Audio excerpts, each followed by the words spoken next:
Hello and welcome once again to this Red Gaming Tech video, myself and Marta. As always, I'm here with the latest news from the tech world from the last 24 or so hours as of the 29th of June. Before I get into today's proceedings, I want to say that Paul is going to be away for a few days. He'll be back on Wednesday. Not sure if he's going to be doing any video that day. I'm honestly not sure. So until then, it's just me, myself and I. Anyway, we're going to kick things off with an Nvidia GTX 1650. Yes, another one. Because Nvidia's AIB partners are oh so sneakily adding a new GeForce GTX 1650 GPU to their inventory, which is being called the GeForce GTX 1650 Ultra. It is based on the Turing architecture and features the TU106 core, which is one of the reasons why obviously they're choosing the Ultra nomenclature for this particular one. Now, it does feel like the 1650 has so many different variants, I literally can't even remember them all. I feel like there's one for each finger that I have on each hand. But in all seriousness, the specifications of the graphics card were listed by Galax, and then they were posted on Twitter by Momomo, so thanks to them for the heads up on this. And they have been, so far, the first to list the 1650 Ultra specs, as well as, of course, listing the card, well, period. So as I said, it features the TU106 GPU, which is the same chip that you'll find inside the RTX 2060 and 2070, but obviously it is a significantly cut down SKU. It has 896 CUDA cores, and it is a 14 SM unit design.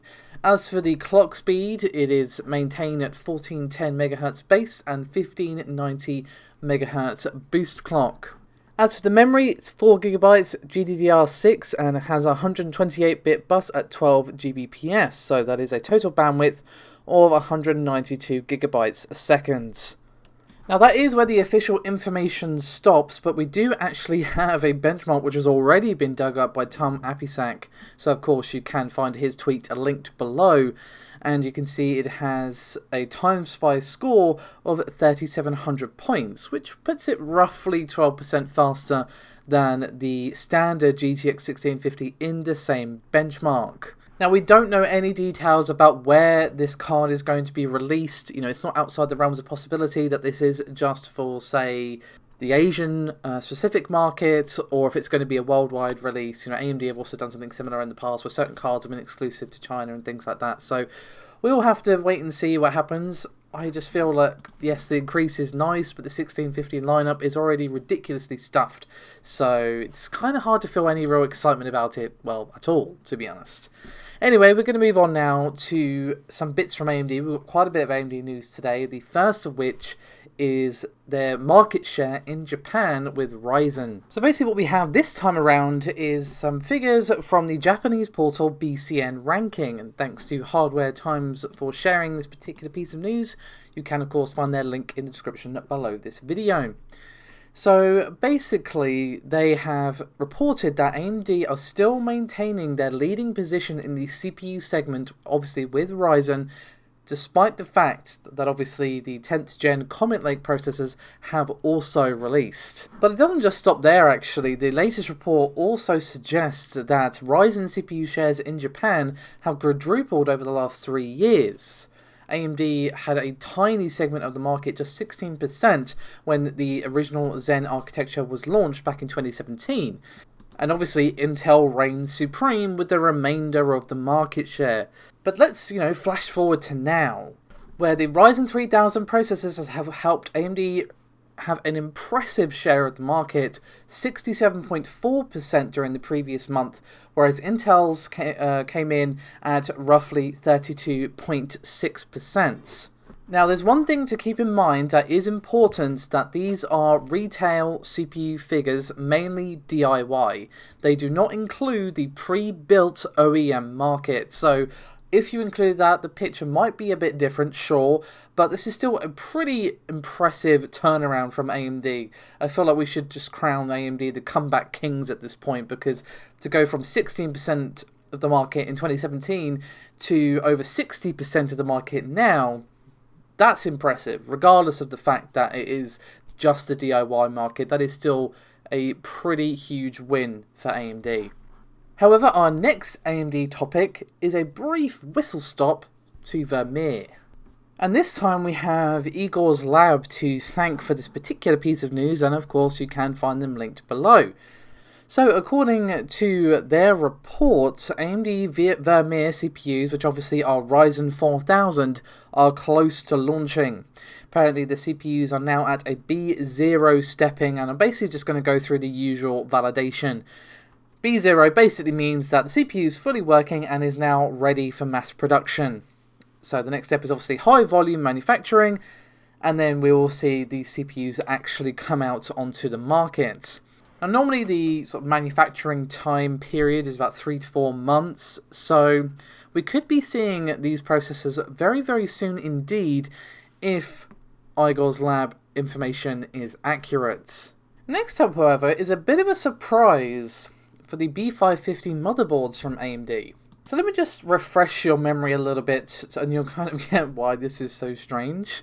Because the B550 chipset isn't supposed to run first and second gen Ryzen processors, or even the 3400G, 3200G APUs, which is obviously based on Zen Plus. AMD went out of their way to make some packaging to make sure this was clear. It's only supposed to support 3rd gen Ryzen Matisse, upcoming Renoir, and Zen 3 based processors, as well as of course Vermeer.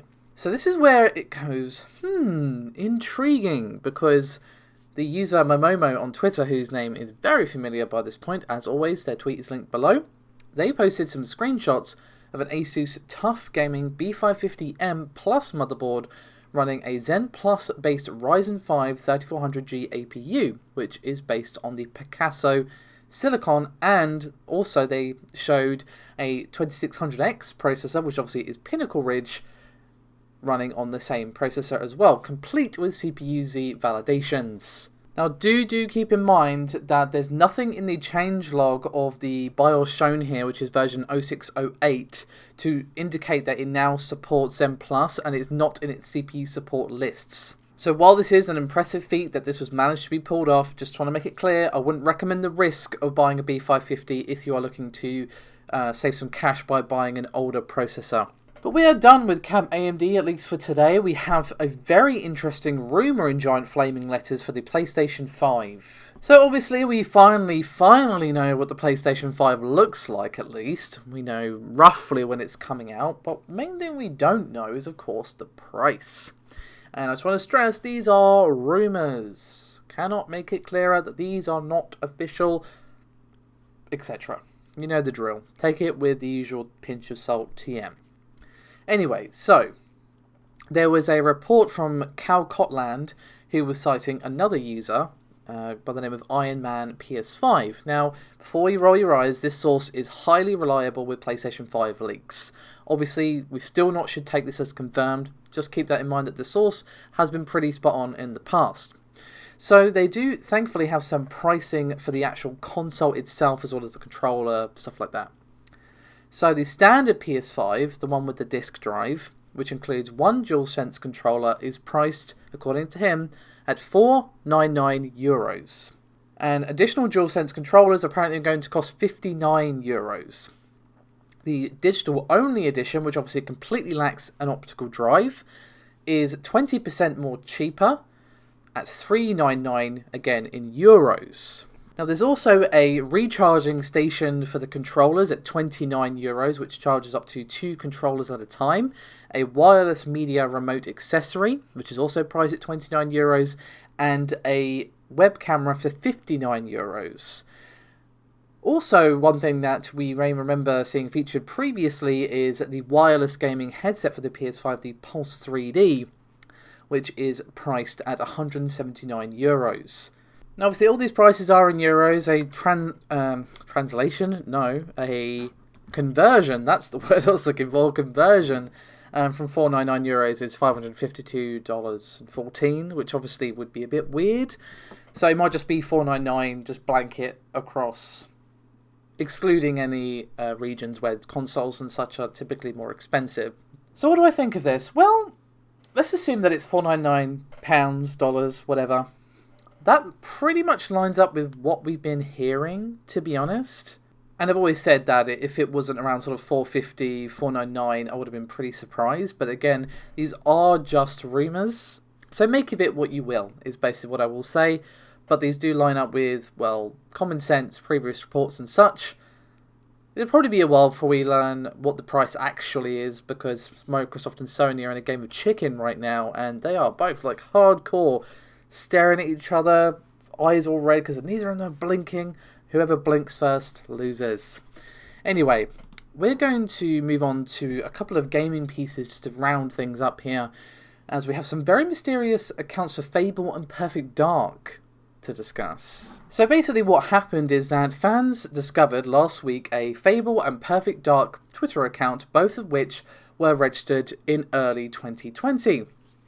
And the Verge journalist Tom Warren, who we've heard a lot from lately, also noticed that the Perfect Dark account was followed by a Microsoft employee, Ken Lobb, creative director at Microsoft Studios and former Perfect Dark developer. And he also noted that the Fable account is registered to a Microsoft email address.